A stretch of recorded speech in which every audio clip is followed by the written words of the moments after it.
Today, we're diving into something that has cost me time, energy, progress, and honestly has made me feel like a dumbass in my business more times than I would like to admit. But learning this the hard way has completely changed how I approach things in my business and how I approach making decisions in my business. I'm sharing this with you today so that you don't make the same mistakes I did. Welcome to Strategy, Solutions, and Sanity. I'm Sam, and if you're scaling a business, leading a small team, or working with big clients, then you're in the right place. Because here's the deal, running and scaling a business is oftentimes not smooth sailing. It's messy, it's chaotic, and sometimes it feels like no one really gets the challenge of working with a small but mighty team and with high stakes clients. So that's why I'm here to share the strategies, the lessons, and a little bit of chaos from my own scaling journey, building up my team and helping others to build up theirs. We're talking real, practical, actionable advice that addresses the everyday challenges. So grab a coffee, take a deep breath, do what you got to do, and settle in. I will try my best to bring smart, simple, practical tips that you can apply in your business today to scale profitably and hold on to your sanity while you do it. So let's dive in. This is our second episode in the series of the failures that made me lose my sanity in business. This series is about sharing my own trip ups, my own mistakes, just being really honest and open with you guys about where I've messed up in my business and the lessons I've had to learn the hard way. And hopefully, in sharing these, you can find the confidence to fail forward and not just feel like you're failing and falling on your face. That first failure dived into how I was making a lot of decisions that were based off of what I thought I should be doing to look impressive and to seem successful, and just not doing things that were authentic to me and not things I liked or that were aligned with my values. And the big lesson there was how crucial alignment is in your decision making. And part of why that matters for today is because it really leads into failure number two. And failure number two is constantly changing things without clarity. So you can probably guess from failure one that if I was doing a lot of things based off of the shoulds in business, that I wasn't doing a lot of things with strategic clarity, with really thinking through what the changes I was making were. In episode one, I talked a lot about how I was a hamster on a wheel. So it's just, I was a hamster and I was changing the wheel that I was going on. I was still going at this chaotic pace. I was just changing the wheel that I was on. So I made a lot of changes in a short amount of time, and many of those changes, many of those decisions had no real strategy that backed them up. So that clarity around what I was doing was not there. I did share some of what some of those changes were in that first episode. I'll link that if you want to hear more on that story, but I'm going to share something that I didn't mention in episode one today, and that was changing my accounting system. And when I made that decision, I hated it, and I still do not like my decision and don't like the system that I'm on. When I first started my business, I was using FreshBooks. So I discovered FreshBooks because I was looking for something that was super simple to use. I knew that I was going to be kind of solo for a while and I wasn't going to hire help for certain things. And so I needed to be able to do a lot on my own. And I knew that I was capable of figuring out whatever system I needed. But I also knew that I did not want to take the time to learn QuickBooks. So I discovered FreshBooks. I highly recommend that system if you are looking for an easy to use accounting system and you are a service-based business. So if you're a consultant or a coach, I think FreshBooks is a great option that you should consider. So I was on that platform at the time. And when it came around time to do taxes, there was an accounting error that my CPA did not know how to solve in FreshBooks because she was not familiar with FreshBooks. And she recommended going over to QuickBooks. And I thought, oh yeah, I'm growing. I'm becoming a grown-up business. Definitely, we need QuickBooks because we're legit. So no more of this baby FreshBooks nonsense. Yeah, let's go to QuickBooks and made the project plan to migrate accounting systems over to QuickBooks and to drop FreshBooks. And What happened? I lost all confidence in my numbers. When I was using FreshBooks, I felt really in control of my numbers, which is a very crucial part of business, as we all know.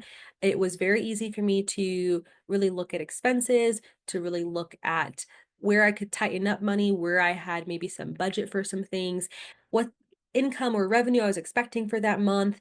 Everything was just very easy in FreshBooks because that's how they built their system. And so when I went to QuickBooks, all of that confidence, all of that empowerment that I felt with confidence in my numbers just left because I did not know how to use QuickBooks. I still to this day only go in there to pull reports and to look at certain things, and I don't touch or change anything in the system, which you could argue as the owner or the CEO, I shouldn't be doing those things anyway, but it still made me feel really good when I was using FreshBooks, and I knew that if something needed to be changed, I could do it. So I don't need a tutorial on QuickBooks now.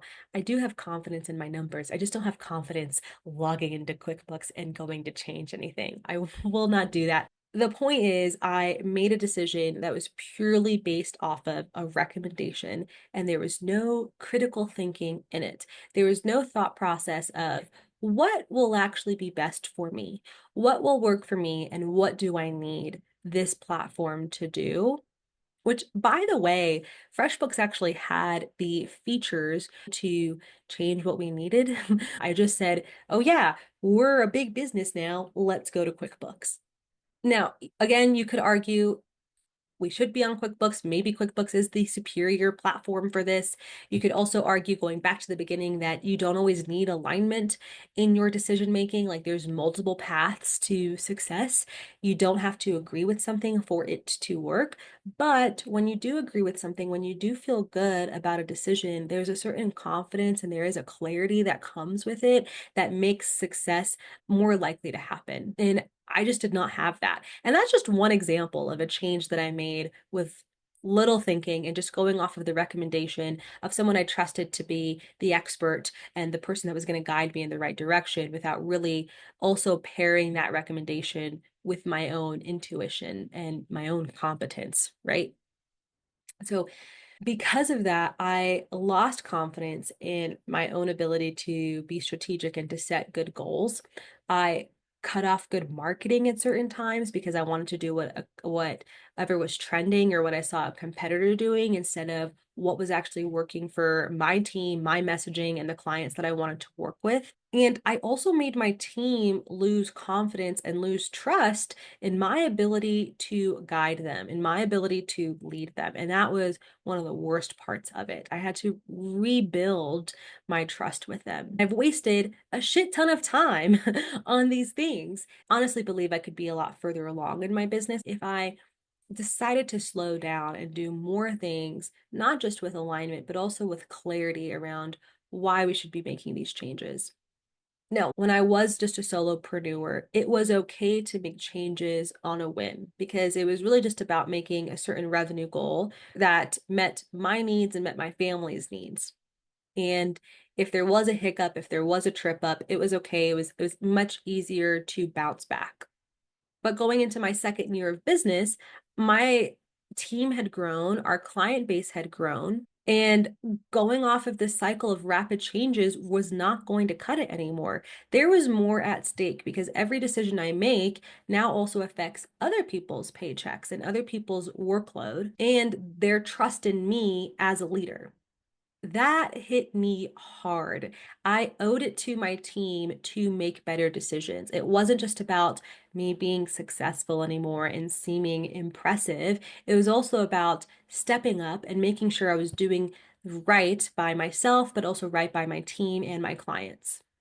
So now, before I make any big change, I run it through a clarity check. What's the specific outcome or objective I'm aiming for with this change? What really is this change trying to accomplish? How will this change impact my team, my clients, and the business overall? And do I have the resources, the systems, and the support in place to support this change? If I cannot confidently answer those, then it is not the right time to move forward with that decision. Taking the time to justify changes now really clarifies what we're doing and what we're trying to accomplish before we even implement anything, which forces me to think through things and make sure, like, hey, there is a strategy here, but also helps my team really understand the direction that we're going in and to instill that trust that we are operating as a team. I've got your back and you've got mine. When I talk about this clarity, it forces you also to think beyond just a revenue goal because saying, oh, we are going to do this change because we want to achieve this revenue goal is not clarity. It should be, we're going to do this so that we can get this number of this type of client for this type of project, which would result in this amount of revenue, right? That's clarity. Just saying, X amount of revenue, that is not clarity. That's not providing a whole lot of direction. So, going back to that first question in the clarity check of what are you trying to accomplish, really dig into the clarity there because that will help you with all the small decisions that come after a big change and a big decision like that. The change has to be intentional. You have to be able to answer, why are we doing this and what exactly are we doing? So, your closing thought is this. What's one change that you've been mulling over, maybe procrastinating on? What's that one change you've been thinking about in your business? Run it through that clarity check. What are you trying to accomplish? How is it going to impact your team, yourself, your clients, or the business overall? And do you have the resources and the systems in place to support that change? If you can say yes to all of those, then what are you waiting for? Like, just go for it, make the change. If you can't say yes to those, then maybe that's why you've been procrastinating on it. Think through the change a little bit more, hone in on that first question of what you're trying to accomplish, and see what other solutions or ideas come to mind. All right, I would love to hear from you. If you had a change that didn't go how you planned, then let me know. Let me know that I'm not alone in this. Or if you have a change that you were mulling over and now you've got some clarity on, also let me know. I'd love to hear your story on that. You can drop it in the comments or DM me. And stay tuned for the next episode of Strategy, Solutions, and Sanity. We're going to be going into the third failure of this series, which is how I let a very selfish failure lose me a huge contract. It taught me a lot about balancing ambition and accountability. So you don't want to miss it. Catch us next week.